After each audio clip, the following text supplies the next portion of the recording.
Nació en Cuba, en un pueblo pesquero, inspiración de escritores. Hemingway, de hecho, escribió El viejo y el mar.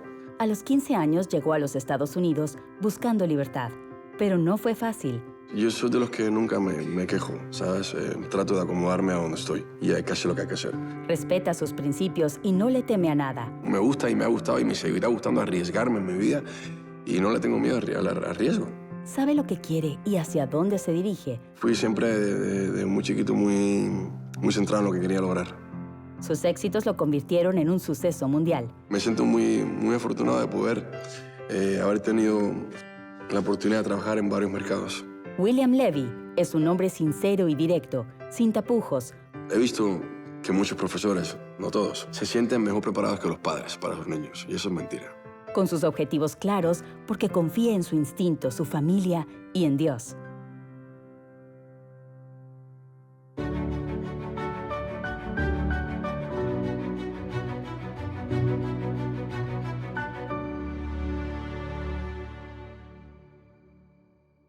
Yo creo que nunca estoy conforme conmigo mismo, la verdad, ¿no? Entonces siempre me trato de recrear nuevamente, ¿no? Y de hacer una mejor versión mía día a día. Pero en lo que cabe sí me siento orgulloso de lo que he logrado, porque lo he logrado solo, lo he logrado con mucho trabajo, con mucho esfuerzo, con mucha dedicación, mucho sacrificio. Y ¿por qué no sentirse orgulloso de uno mismo, no? Yo nací en Cojimar, La Habana, Cuba. Nací en 1980. Nací en un pueblo donde obviamente es un pueblo de pescadores, donde Hemingway, de hecho, escribió El viejo y el mar. De hecho, ahí se hace la pesca de Hemingway todos los años. Es una pesca, una fiesta que se hace y los pescadores salen de ahí y regresan con la aguja más grande, el pescado más grande, a la competencia esa de pescadores. Es un pueblecito que la verdad me siento muy orgulloso de haber crecido ahí, muy agradecido con la vida, con Dios que me dio la oportunidad de crecer en ese pueblo, en ese lugar, rodeado de los vecinos que tuve, de la gente que conocí. Porque son de las cosas que me han hecho quien soy, ¿no? Y me siguen haciendo quien soy, o sea, me mantienen con los pies en la tierra. Cuando yo nací, mis padres ya estaban separados. Creo que a lo mejor puede ser la inmadurez. Tenían 18 años, eran muy pequeños. Entonces estaba muy niño, ¿sabes? No hay nada que culpar a nadie. O sea, simplemente son las cosas que tienen que pasar y así Dios quiso que creciera yo y así crecí. Y son cosas que son como son, punto, ¿no? No tuve una relación muy cercana a mi padre. No te puedo decir si lo necesité o no, la verdad, porque crecí sin algo, entonces no creo que uno crezca sin algo, lo necesite, ¿no? Y de hecho, mi relación con mi papá ahora es que está siendo más cercana que nunca. La figura paterna la encontré, aunque no lo creas, la encontré en Dios.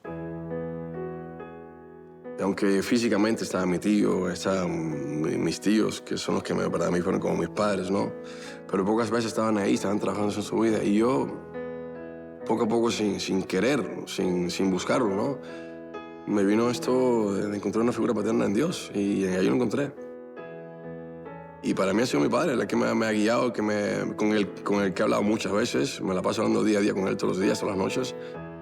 Y sigue siendo mi padre, la verdad. Cuba uno no podía ir a la iglesia, era prohibido. Pero mi familia siempre creía en Dios. No éramos la familia católica o cristiana que se sienta en la mesa a rezar todos los días y nada de eso. Pero Dios, por alguna razón, está siempre presente. En verdad tengo 3 hermanos. Mi hermana, que es la que me sigue a mí, mi hermanito, que es que luego viene él, y la hermana por parte de padre, una hermana por parte de padre que tengo, que la he visto pocas veces, la verdad.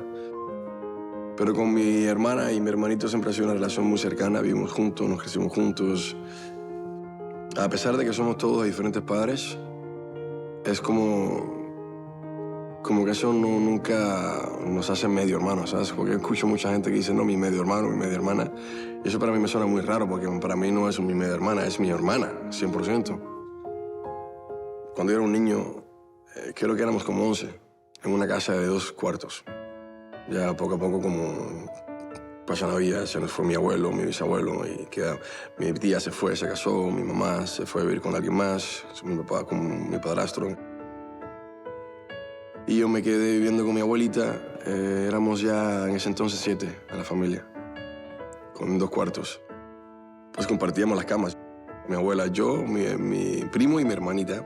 Vivíamos los 4 en una cama. Y en la otra cama vivía mi tía, mi otra tía con mi otro tío. A pesar de que no teníamos a veces ni que desayunar, pero nos sentamos a tomarnos un vaso de agua con azúcar. Éramos todos juntos, ¿no? Yo extraño mucho eso. Somos una familia muy unida. Eso creo que viene de haber crecido durmiendo en la misma cama por 15 años juntos, ¿no? Quieras o no quieras, la unión está ahí, ¿no? Recuerdo una vez que mi tío vino de visita de Rusia y nos trajo los primeros juguetes que tuvimos. Un juguete que de hecho era un camioncito de tierra y me pasaba el día entero en la tierra con el camioncito. Recuerdo robando mangos. Recuerdo a mi vecina, a mis vecinos. Era un niño bastante introvertido. Era penoso. De los que no le gustaba a veces opinar de nada. Prefería siempre escuchar. Era muy diferente a lo que soy hoy en día. Cuando era pequeño yo siempre me juntaba con la gente más mala del barrio. Aparte que era un chiquitín, era un poquito, la verdad, travieso. Y siempre estaba juntado con la gente más mala del barrio. Y mi abuelo y mi abuela me decían que... Una vez mi abuelo me dijo, cuando era pequeño, me dijo que esto a mí nunca se me olvida. Me dijo, enséñame a tus amigos y te enseñaré tu futuro. Y eso, la verdad es que con el tiempo me he dado cuenta que tenía mucha razón con eso. La verdad que sí. Y eso se lo inculco a mi hijo. Le dijo, lo mismo que me decía eso, le digo, oye, enséñame a tus amigos y te voy a enseñar tu futuro. O sea, y eso ha sido una cosa que a mí me marcó mucho. Cuando era pequeño yo practiqué mucho el clavado. De hecho, a los 9 años gané varias competencias, que me gané una beca que se llamó la I de Mártires, que se llama todavía en Cuba, la I de Mártires de Barbados. En esa beca se dedican a llevar a los mejores deportistas de Cuba, que son los que preparan y entrenan para competir en las Olimpiadas o en las mejores competencias internacionales que existen. Y a los 10 años, 11 años estuve ahí becado hasta ahí salí. Salí por cuestiones de asmático. Empecé yo a hacer karate, otras cosas, jugar béisbol por diversión, pero no por profesión. A medida que fue creciendo, William comenzó a sentir las desigualdades sociales de su país. Recuerdo una de las cosas que más me impactó, de verdad, cuando era niño, es que pasé por un restaurante y no podía entrar al restaurante. Ver un restaurante, muchachos, niños comer y gente comer, y que yo, por ser cubano, no podía entrar en ese restaurante. Y ahí empezaron a llegar muchas preguntas a mi cabeza, ¿no? ¿Por qué no podía entrar a un restaurante en mi país? Empecé a preguntar cosas que mi mamá siempre y mi familia siempre me explicó, nunca me lo escondieron. Una de las cosas que yo le agradezco a ellos fue que ellos nunca me escondieron nada. Pero sí sentías las ganas de conocer la libertad, de poder decir, qué rico, ¿no? O sea, llegar a un lugar donde tú puedas elegir qué quieres hacer y de hecho puedas lograrlo y puedas ayudar a tu familia y puedas crecer y puedas tener en tu refrigerador porque trabajas lleno de comida y puedes levantarte y poder abrirlo y verlo y coger lo que quieras coger, elegir, ¿no? ¿Qué quieres comer? O sea, es algo que yo nunca pude hacer hasta los 15 años de mi vida. No sé, era un sentimiento raro cuando en Cuba hablamos de esto. Porque como no lo conocías, ¿sabes? Nunca lo viste ni nada. Es como... No sé, no es como ver un Ferrari cuando es un niño y le gustan los coches, ¿no? Y, bueno, cuando sea grande quiero un Ferrari. Pero ya lo has visto, lo has tocado, ya sabes qué es un Ferrari.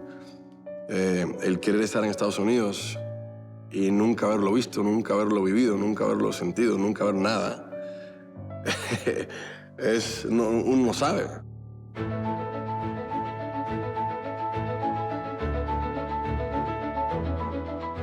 Cuando yo a Estados Unidos llegué con mi mamá, mi hermanita y mi hermano mi mamá estaba todavía embarazada de mi hermanito.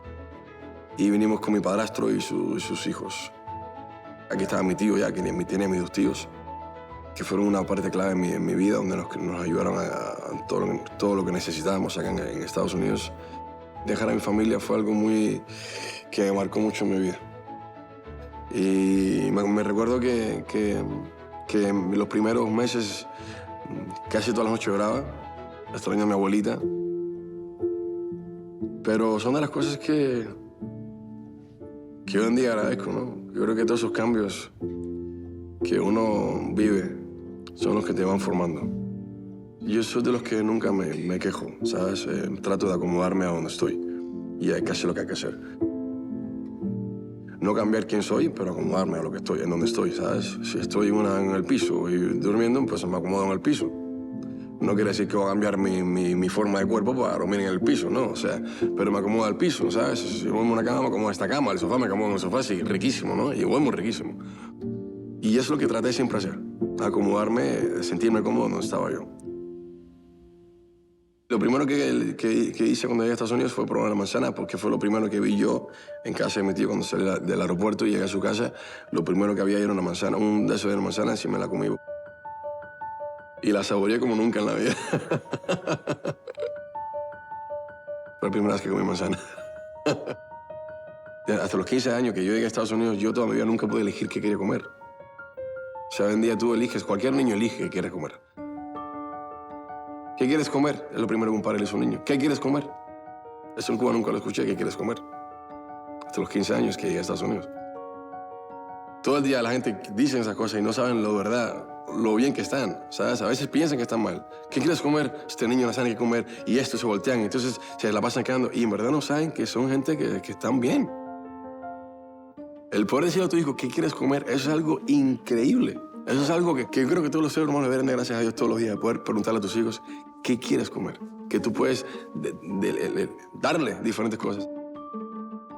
Entonces, el poder, yo puedo elegir qué quiero comer. Yo levantarme y decir, hoy quiero comer jamón.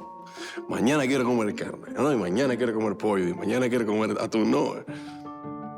Es algo que todavía es difícil, ¿no? Para mucha gente igual en este país. Pero sí está la oportunidad, es lo que quiero decir. Para mí es la libertad, ¿no? De poder, de expresión, de expresarte como tú quieras. Tú puedes expresarte a través de una ropa. Tú eliges qué ponerte. El poder opinar sin ser criticado. Y entonces eso es lo que te llena de inspiración. Te inspira a poder trabajar y luchar y salir adelante y lograr cosas en la vida. Tenía muy claro lo que quería hacer y tenía que trabajar duro y esforzarme. Ya cuando vine y veo lo que me tengo que enfrentar y punto, ¿sabes? Que no hablo inglés, tengo que aprender inglés. Empecé a aprender inglés. Era necesario ver televisión americana para aprender inglés, hablar con la gente. Empecé como a tratar de educarme, ¿no? Y empecé a ir a la high school a aprender inglés. Yo estuve rodeado de niños que siempre se quejaban, de jóvenes que se quejaban en la escuela, el no saber inglés, esto y lo otro. Y yo no, yo estaba enfocado en lo que tenía yo que hacer. Entonces elegí el béisbol y de ahí empecé a enfocarme en eso, no salía a ningún lugar. Yo era un joven que no salía a ningún lugar, yo nunca salí a una discoteca, yo nunca me tomé un trago. Durante los estudios yo trabajaba con mi tío en la construcción. Los fines de semana, cuando no tenía béisbol, me iba con él. Y las tardes, durante el tiempo que no estaba la temporada de béisbol, me iba a trabajar con mi otro tío en el aire acondicionado. Mi tío me daba los $20 y yo los guardaba para comprarme, reunir los 100 y pico que necesitaba para comprarme un guante para el béisbol. Fui siempre de muy chiquito, muy centrado en lo que quería lograr. Para poder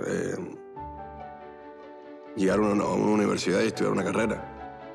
Yo nunca tuve un plan B, yo siempre digo, yo nunca tuve un plan B. Voy directo a lo que soy y si no pasa, pues ya sabré lo que va a pasar. El béisbol le permitió entrar a la universidad. Luego de 2 años dejó los estudios para ayudar a su madre. Esa decisión cambiaría su vida. Tuve que dejar la beca, tuve que abandonar todo para ayudar a mi mamá y estaba trabajando en la construcción ya 100%. Y en un trabajo con mi tío, Roberto, en construcción, ahí una señora me habla de una agencia de modelaje que podía decir, oye, tú puedes ser modelo y esto, ¿no? Entonces, ahí fue que yo empecé a escuchar más o menos lo del modelaje y le pregunté cuánto costaba un portafolio de fotos. Me dijo que costaba $1,500 y yo ganaba $50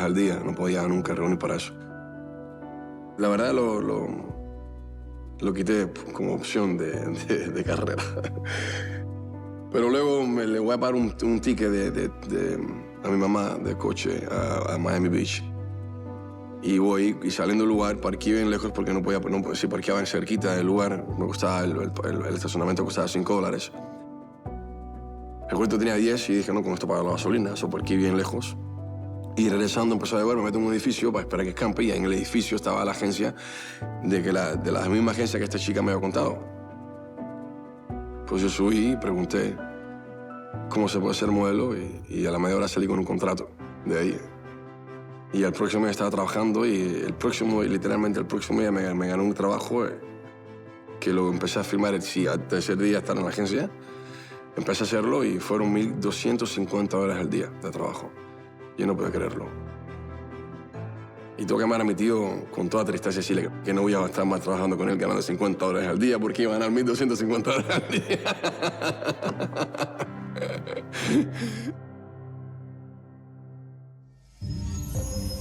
Hoy en día, con respeto a los profesores, he visto que muchos profesores, no todos, muchos, se sienten mejor preparados que los padres para sus niños. Y eso es mentira.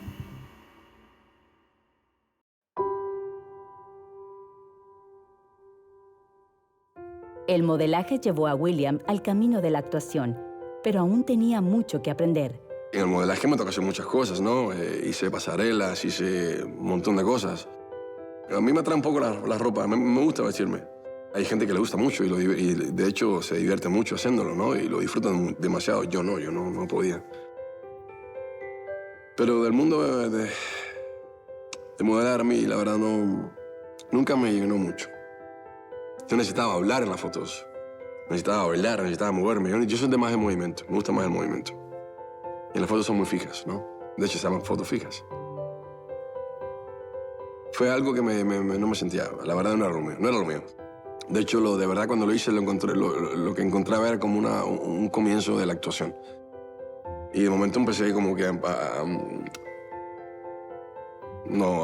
encontrar esta pasión que tenía dentro que me gustaba mucho, ¿no? Y empecé a perseguirla, pero nunca me imaginé que lo iba a hacer, no sé ni cómo hacerlo, ni cómo encontrar el camino hacia la actuación, nunca supe nada, ¿sabes? De momento me escucho que están haciendo un casting para un programa de televisión llamado Protagonistas de Novela, donde llevan personas que quieren ser actores, jóvenes que quieren ser actores y actrices, y de ahí, pues, no puede surgir una oportunidad donde te vean y además te puede servir como aprendizaje, ¿no? De estudiar. Y fui y pregunté qué era un casting, no sabía qué era un casting. Me dijeron, tiene que ser un monólogo, no sabía que era un monólogo. Y empecé a preguntar qué era, me dijeron qué era, lo busqué, lo preparé y fui, lo hice y pues me gané y ya me logré entrar en el show. En ese show fue donde conocí a la madre de mis hijos, estaba también ella ahí. Y había varias gente donde hoy en día nos conocemos todos y han hecho carreras, ¿no? Han logrado hacer cosas que querían hacer. Me sirvió mucho de experiencia, no lo gané. No sé por qué, no lo gané. No lo gané porque no estaba preparado para ganarlo, no sabía nada todavía del mundo artístico, ¿sabes? Y había gente que estaba más preparada que yo para representar el mundo artístico mejor que lo sabía yo representar en ese entonces, ¿no? Y saliendo del show, yo me voy a Los Ángeles.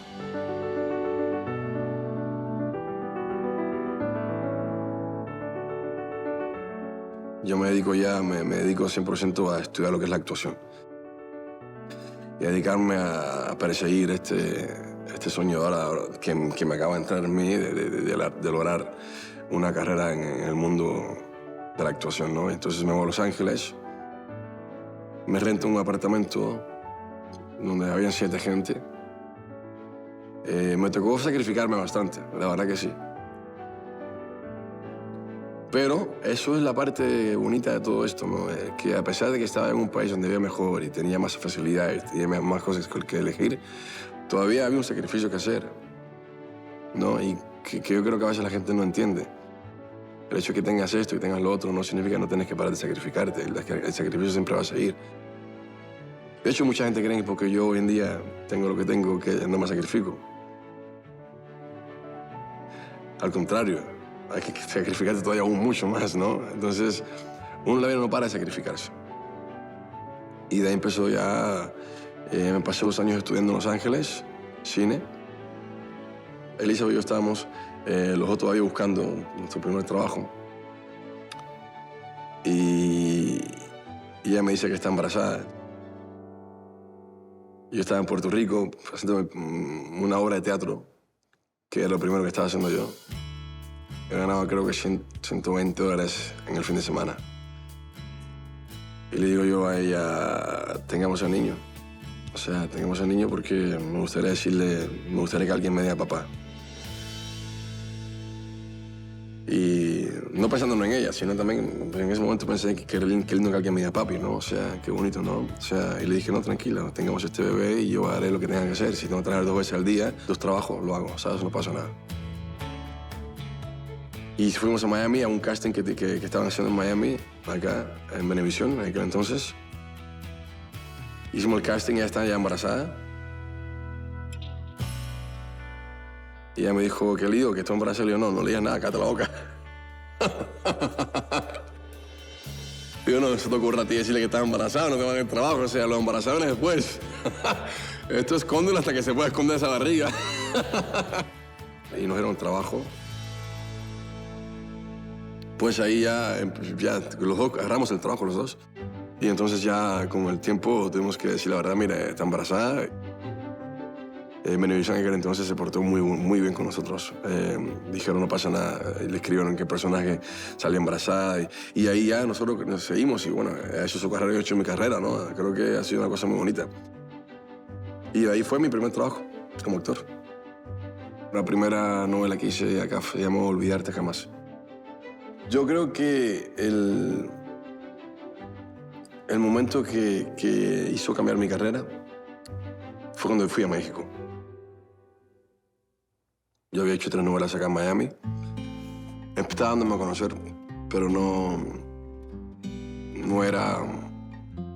fue, ni iba a ser lo que pasó y llegó a ser en México.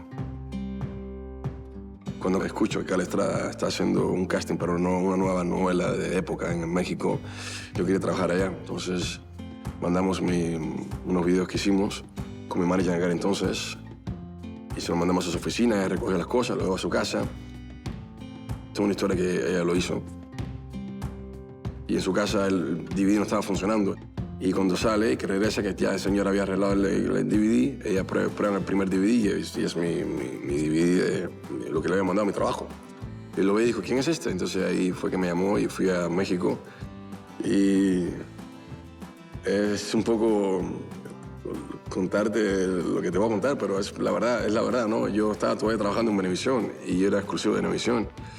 Yo fui a hacer el casting escondido. Y fue un fin de semana, me pagué el avión, fui al sábado, me recibieron un sábado, le dije, no puedo ir entre semana. Ella abrió la oficina para recibirme un sábado, y yo fui, hice el casting el sábado. Y regresé y me dijo, ya está, eres parte del show. Y yo, ay, Dios mío, ¿y ahora cómo le explico yo a Venevisión que estoy embarazada? Y yo tengo que decirle, oye, estoy aquí y ahora tengo armado un tremendo lío aquí ahora. Y yo fui y hablé con en ese entonces Peter Pinoco y con Arquímedes. Y les dije, me enseñaron una lección muy bonita. A esa gente no le importó que yo era exclusivo de ellos, ellos vieron por mi porvenir. ¿Sabes? Ellos vieron por mi futuro, no el de ellos.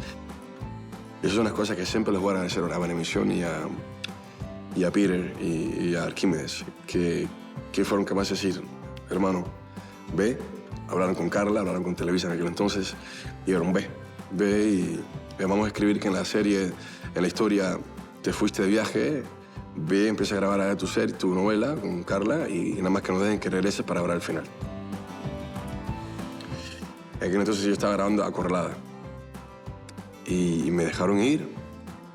Regresé, me dejaron ir luego con un contrato con Televisa y empecé mi carrera en Televisa. Y fue donde, de verdad, mi carrera en México, el público mexicano me abrazó, me recibió de una forma bellísima. Ahí fue, yo creo que lo que te diría, en verdad, que donde fue que mi carrera despuntó completamente, ¿no? Fue cuando hice la primera novela en México que se llama Pasión, con Carla Estrada.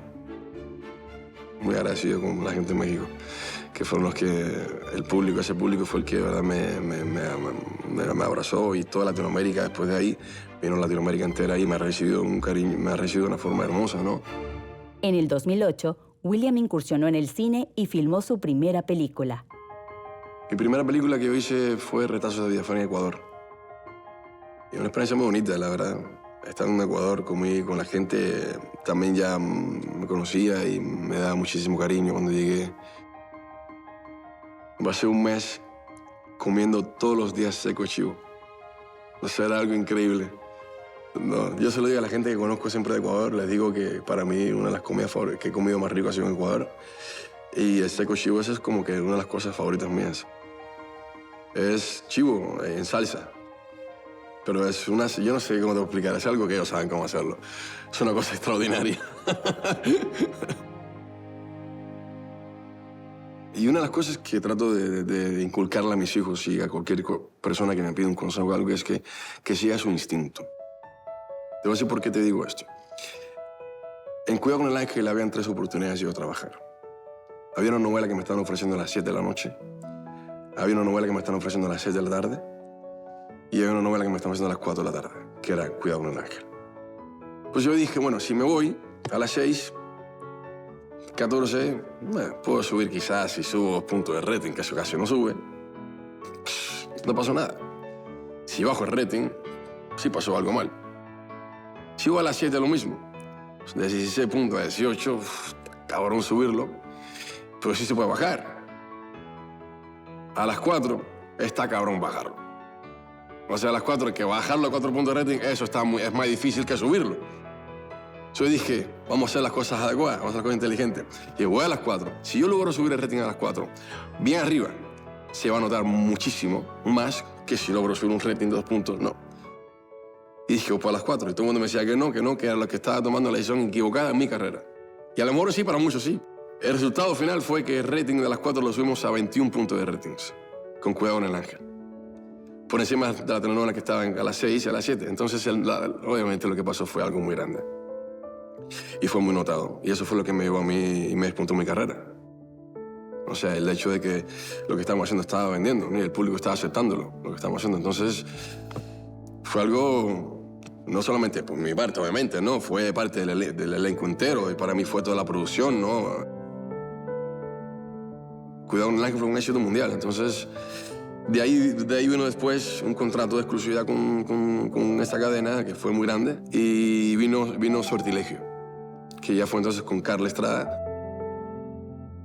Y fue a las 9 de la noche. Fue ya el primer protagonista, un primer protagónico que tuve a la prime time, a las 9 de la noche, en México.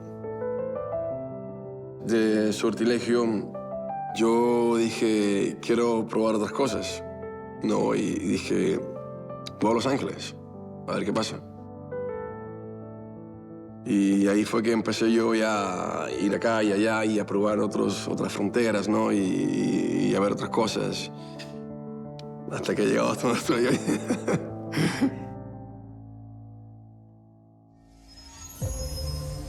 El mercado sexualiza mucho esta carrera, tanto para el hombre como para la mujer, para los dos.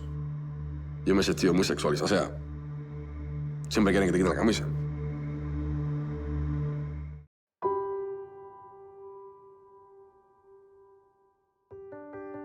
Con un éxito consolidado en el mercado latino, William decidió abrirse al inglés y fue su instinto quien le indicó cómo hacerlo. A mí me han ofrecido en 2 ocasiones Dancing with the Stars y no sé, no me llamaba la atención.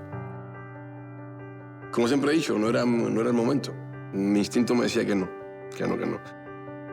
Y cuando la tercera vez me ofrecieron otra vez Dancing with the Stars, ahí sentí que quería hacerlo.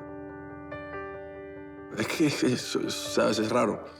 Hay que tener mucha confianza en tu instinto. No te puedes preguntar las cosas muchas veces, porque ya empiezas a entrar en dudas. Si empiezo a sentarme y preguntarle a las demás personas qué creen ellos, qué es lo correcto, o damos un punto de vista tuyo, pues estoy ya ligando mi camino con el de otro. Cuando mi instinto me dice no, ese no. Me dice sí, ¿sabes?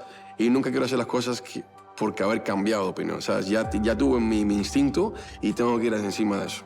Así me choco contra la pared, pero era mi instinto. Mi instinto me quería enseñar meterme contra la pared, ¿sabes? Y tengo que saber aceptar que mi instinto me quiso decir, oye, en verdad, si hubiera escogido otra cosa, no me hubiera dado contra la pared y no hubiera aprendido algo. O sea, no hay un fracaso.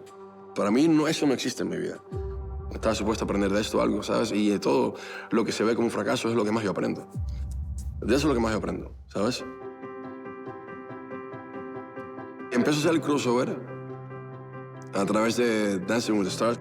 Cuando hago Dancing with the Stars me vino increíble. La verdad que creo que fue algo que me dio a conocer mucho en el mercado americano. Y de ahí empezaron a llegar muchas ofertas en el mercado americano, muchas películas. Hice el show de Single Ladies. Hice la película Addicted. Hice Single Moms Club. Hice Resident Evil. Todo esto yo nunca tuve que hacer casting en ninguna de estas ofertas. Fueron todas, aquí está. De hecho, recuerdo cuando me dio la oferta de Resident Evil. William, te quieren para esta película, te pagan tanto. Léela porque si te gusta, hace una semana tienes que ir a África. Y yo me acuerdo que dije, ¿qué? No, brother, dile que sí ya. Porque yo veía todas las películas de Resident Evil de chico y jugaba el juego. Yo dije, a mí no me importa que si yo voy a ir a nada más que a celular a alguien y me voy, yo lo voy a hacer. Porque, ¿estás loco? Yo tengo que ser parte de esto. Y luego resultó ser un buen personaje, un personaje que de hecho era más chiquito y lo crecieron porque cuando yo acepté el personaje, ellos lo hicieron una persona un poco más grande, ¿no? Y así ha sido mi carrera, no sé, han pasado cosas muy lindas, he disfrutado mucho el trabajo en Estados Unidos, en el mercado americano, aprendí mucho de eso. Y me siento muy afortunado de poder haber tenido la oportunidad de trabajar en varios mercados. William tenía muy claro su objetivo y dio un nuevo paso en su carrera. En el 2019 sale mi primera película como productor, que fue En brazos de un asesino en los cines. Yo tenía la idea de hacer esta productora así allá desde el 2017, creo. Cuando empecé a trabajar y tuve la oportunidad de trabajar en varios proyectos en el mercado americano, yo vi lo poco representados que estábamos nosotros, los latinos. Vi cosas que no me gustaron, vi cosas que no apoyaba. Yo soy de las personas que por haber crecido en Cuba como crecí y por haber vivido lo que viví, no soy de los que cambia sus principios por carrera, ni sus principios por dinero, ni nada de esas cosas. Y yo no estaba de acuerdo con muchos tratos que recibimos los latinos en el mercado americano, y lo digo con toda sinceridad, y no me importa qué pueda pasar después de esto. Si de todas formas está pasando. O sea, yo lo que sí no tengo miedo de decir las cosas. Ya tuve que aguantarme en Cuba para no ir preso, así que aquí no puedo aguantarme. Decidí que lo mejor era crear una productora donde brindaba más oportunidades para latinos y seguir creando oportunidades para latinos. En vez de seguir siendo un actor que busca trabajo, a pasar a un actor que también sigue buscando su trabajo y que le gusta hacer a él, pero a la misma vez creando más oportunidades para los latinos en el mercado. Por eso me empecé a enfocar en la productora para poder también además elegir cosas que yo quería hacer, cosas con las que me siento identificado, cosas que en cierta forma me dan la oportunidad de llevar un mensaje. Y en eso estamos en estos momentos, estamos buscando proyectos que hay 2 o 3 que para mí son muy valiosos, que si Dios quiere los llevaremos pronto al público. Pero más que todo, me gusta sumar a mi gente, me gusta sentir que soy parte de crear oportunidades, ¿no? Y eso a mí me da mucho orgullo. Ahora mismo tenemos como unos 5 o 6 proyectos que estamos preparando, incluso uno de ellos es con mi hija. Y ahora que mi hija quiere entrar en esto de la actuación, a ella le encanta la actuación. Van a verla a ella actuar conmigo por primera vez y va a ser un proyecto que es muy divertido, de acción, venganza, rescate, o sea, está muy bonito, la verdad. Entonces, estamos en un proyecto donde podamos hacerlo juntos. Y va a ser un proyecto muy, muy divertido para el público.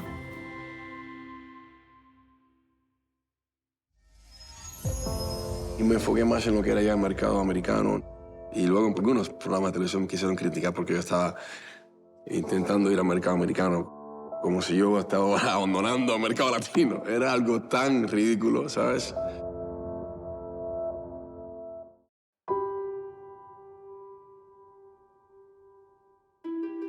William siguió cosechando éxitos en el mercado americano, pero Café con Aroma de Mujer lo reconectó con su público latino. El último trabajo que había hecho antes de hacer Café con Aroma de Mujer fue La Tempestad, que fue en el 2013. Y de ahí me enfoqué más en lo que era ya el mercado americano. No porque no quería estar en el mercado latino, simplemente porque quería probar diferentes cosas, ¿no? Eso es una de las cosas que yo siempre quise hacer, ¿no? Y probar, ¿no? Creo que... Y luego empecé, algunos programas de televisión me quisieron criticar porque yo estaba intentando ir al mercado americano, como si yo estaba abandonando al mercado latino. Era algo tan ridículo, ¿sabes? Tan ridículo. Que quieran criticar a una persona que siga creciendo y probando cosas nuevas, ¿no? Que se arriesgue. Una persona que no se acomode y diga, de aquí soy y de aquí me quedo. No, yo estaba muy bien, la verdad, en el mercado trabajando, pero quería seguir haciendo cosas. Me gusta y me ha gustado y me seguirá gustando arriesgarme en mi vida y no le tengo miedo al riesgo. Seguí trabajando hasta que en ese momento me ofrecían varias cosas que yo, la verdad,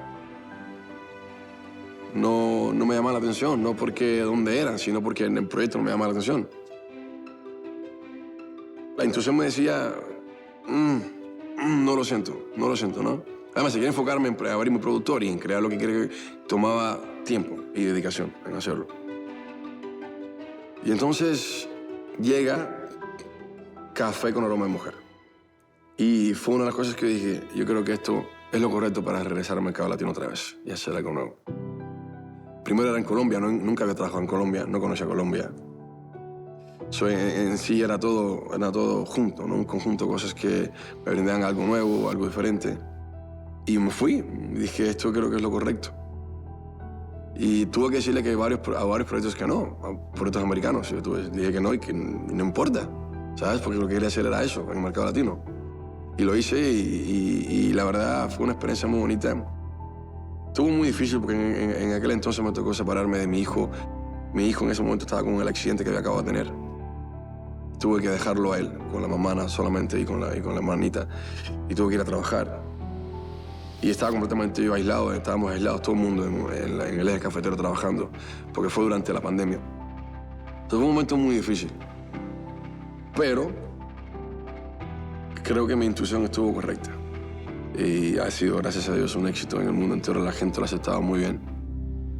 Me da mucho orgullo no por mí, me da mucho orgullo porque vi el trabajo que pusieron mucha gente en ese proyecto. Y lo hacían con tanto amor, pero con tanto amor. O sea, de verdad que me dio me dio mucha felicidad ver que esto haya sido el éxito que ha tenido por ellos. Y que yo creo que les ha sumado mucho a sus carreras. Yo nunca trato de esperar nada, porque si no vienen desilusiones. Para no desilusionarme no espero nada, ¿sabes? Hago las cosas por amor. Y yo lo hice porque en verdad para mí me gustó el proyecto, me gustó lo que iba a hacer, dónde iba a ser, cómo iba a ser. Y lo quería hacer porque estaba buscando felicidad en lo que estaba haciendo, ¿no? Pero nunca esperaba el éxito, nunca lo espero. Porque eso también depende del público, ¿sabes? Una de las cosas que he aprendido en mi carrera ha sido a no buscar la aprobación, no de la gente. Una vez como actor, uno busca la aprobación a veces quizás del director, del escritor. Trato de no buscar la aprobación, ¿no? De la gente. No voy y hago lo que tengo que hacer, lo hago con amor y espero les guste. Llevo años de carrera y en España no había pasado lo que pasó de momento con este personaje de Sebastián. No te puedo explicar, no sé, no quisiera saber qué es lo que es, porque me gustaría saber si yo logro saber cuál es la magia. O sea, lo usaría todos los días en todos los proyectos, ¿sabes? Yo no sé qué es. Simplemente uno se entrega a un personaje y pasa lo que pasa, ¿no? Nada, fue una experiencia muy bonita. En España ha sido, la verdad, muy lindo. Mi mamá y mi abuela insisten en todo lo que tenga que ver con español. Todo lo que tenga que ver con el mercado latino y con que sea serie o novela que sean largas, ellos quieren que yo haga esto. Siempre. Porque van a verlo todos los días en la televisión. Mi abuela más que nada.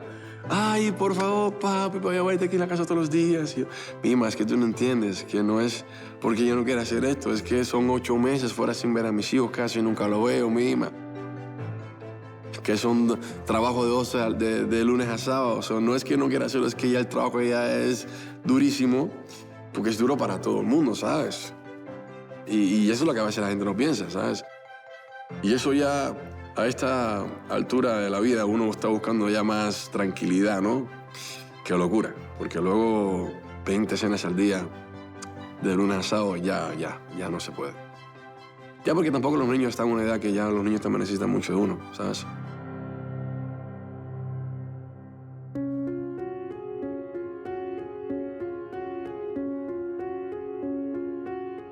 Luego de ahí me tocó reunirme con Sequoia Studios en España y vino esta oferta y esta idea de que hiciéramos juntos Montecristo. Fui parte del proyecto desde el principio, fue una cosa que quisimos producir juntos.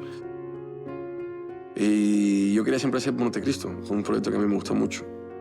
Le dimos un cambio completamente diferente a lo que la gente espera. La gente que ha leído Montecristo espera el Montecristo que ha leído.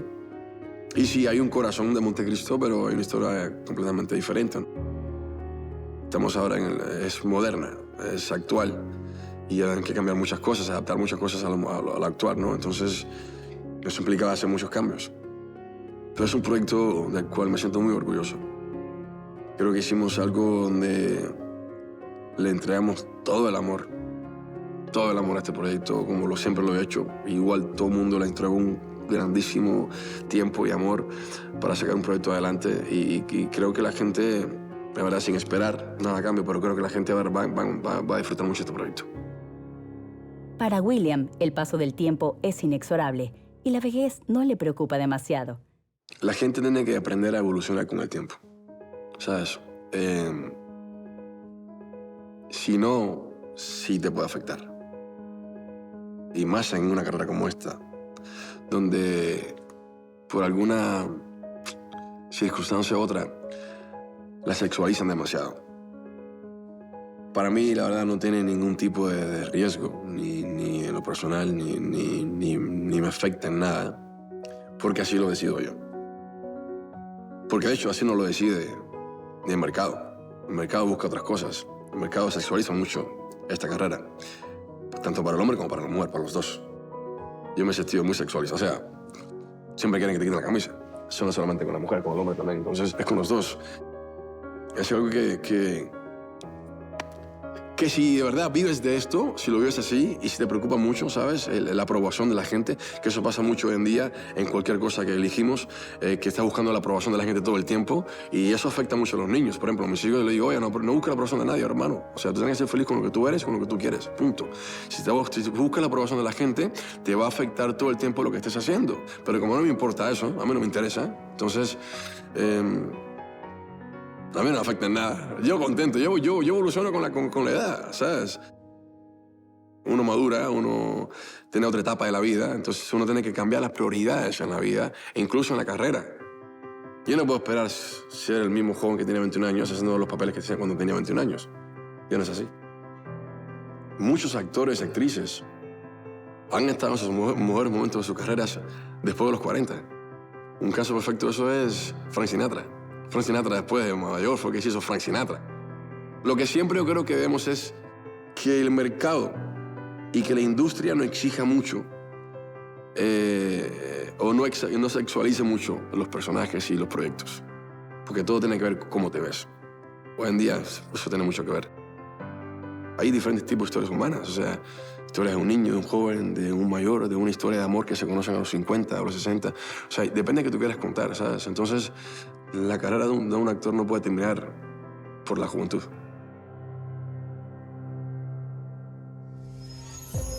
Hay momentos donde me siento donde pude haber hecho mejor. Pude ser mejor hermano, pude ser mejor hijo, pude ser mejor pareja. Yo Yo creo que nunca estoy conforme conmigo mismo, la verdad.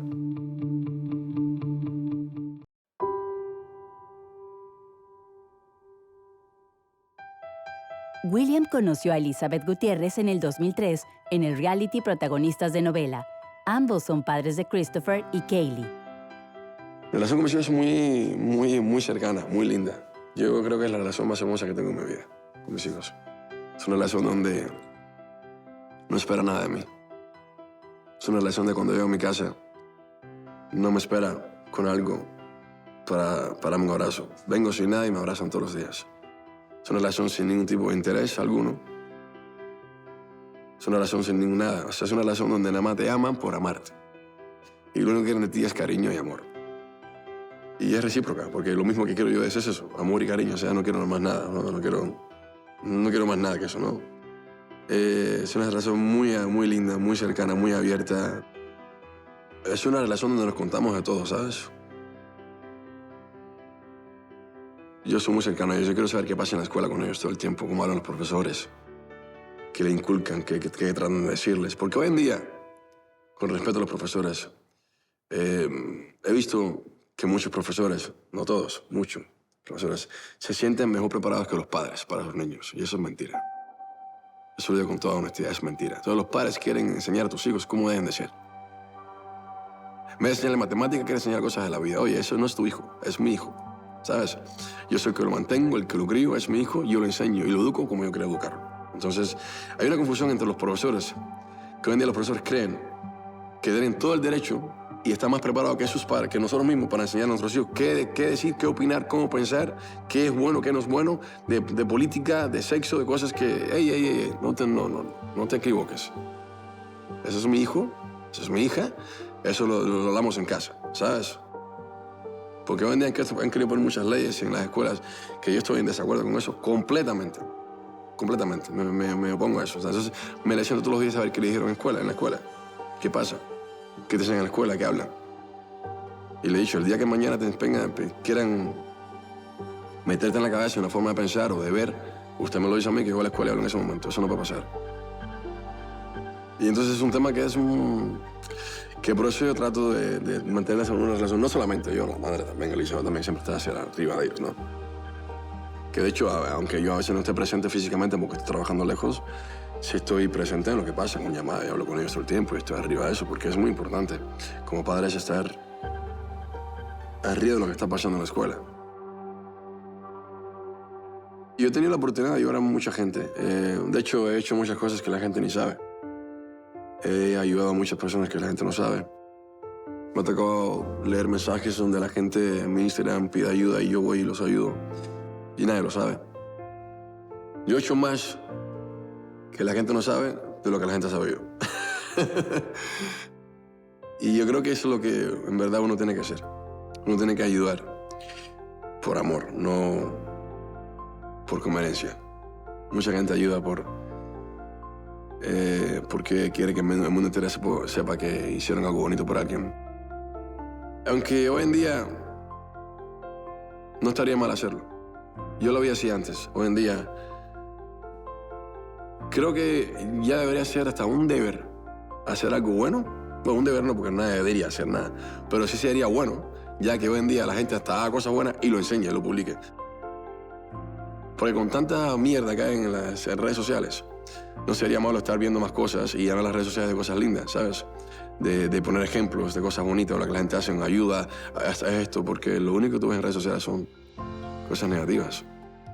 La mayoría de las cosas. Yo soy de las personas nocturnas. Yo me quedo en la noche cuando todo el mundo se cayó, ya se fue a dormir y están tranquilos, no me llama nadie, no me dice nada a nadie. Estoy tranquilito con el sonido de la noche. Ahí es que empiezo a pensar y a analizar toda mi vida. Y ahí es donde yo, de verdad, me siento y digo que pude haber hecho mejor, o si lo hubiera hecho de otra forma, cuál hubiera sido el resultado. En ciertos momentos te sientes orgulloso de lo que eres, lo que has logrado. Pero hay momentos donde me siento donde pude haber hecho mejor, ¿no? Donde pude ser mejor hermano, porque pude ser mejor hermano, pude ser mejor hijo, pude ser mejor pareja. Yo creo que nunca estoy conforme conmigo mismo, la verdad. La verdad no puedo decir que soy una persona conformista. Desde chiquito aprendí que la persona conformista, la verdad, a veces le cuesta crecer, porque se conforma con cualquier cosa y no quiere seguir creciendo y seguir creciendo. Y eso es lo que nos pasa a mucha gente, por ejemplo, en Cuba, que mucha gente es conformista. Se conforma con un pan al día, un cuarto de pollo al mes, con la ración que le da el gobierno. Y para mí, yo no me conformaba con eso. Pero no quiere decir que estoy inconforme con el resultado, ¿sabes? Siempre estoy satisfecho con lo que hice, con lo que intenté. No que me hace feliz un 100%. No quería decir que yo no era agradecido con lo que tenía en mi vida. Yo soy muy agradecido. Pero conformista es completamente diferente a ser agradecido. Muy diferente. Son dos cosas completamente diferentes, ¿sabes? Agradezco lo que tengo, lo que hice. Trato de aprender y de hacer las cosas poco a poco mejor. Yo voy dejando que la vida me siga sorprendiendo. Pero no planeo nada. No planeo nada. Estoy buscando lo que me hace feliz y lo sigo buscando y lo sigo tratando de llevar a cabo. La vida es un juego y tienes que saber jugarla. Mientras lo juegas, sé feliz. Porque en verdad no sabes cuál es la movida que tienes que hacer próximamente, ¿no? Uno no sabe. El béisbol a mí me enseñó una cosa que fue muy importante. El béisbol me enseñó a que el fracaso, es parte de la vida. Aceptar el fracaso. O sea, ¿por qué? Porque el fracaso, como te decía anterior, no es algo malo, es un aprendizaje. Yo creo que una de las cosas que diferencia al béisbol a cualquier otro deporte es que si un abogado falla 7 juicios de 10, es el peor abogado del mundo. Si un tenista pierde 7 de 10, si un basquetbolista falla 7 de 10, tiras 30%, eres malo. Y así como todo en la vida. Pero el beisbolista, si fallas 7 de 10, quiere decir que tuviste 3 veces bien de 7. Tú eres el mejor del mundo. O sea, que tú mayormente vas a fracasar. Y si no estás dispuesto a aceptar el fracaso en tu vida y ver algo positivo de él, usted no puede jugar este deporte. Este deporte no es para ti. Me veo bien, me veo tranquilo. ¿Sabes? Me veo una persona con responsabilidades, maduro, que ahora veo las cosas completamente diferentes como las veía antes. Mis prioridades han cambiado. He evolucionado muchísimo en todos los aspectos. Entonces, me siento tranquilo. Me siento tranquilo y si me sigo preparando para tratar de obtener cosas que me hacen feliz, ¿sabes? No se trata de buscar el éxito ni nada, se trata de ser feliz. Y quiero hacer cosas que me hagan feliz ahora, no. Si el éxito viene con eso, buenísimo, ¿no?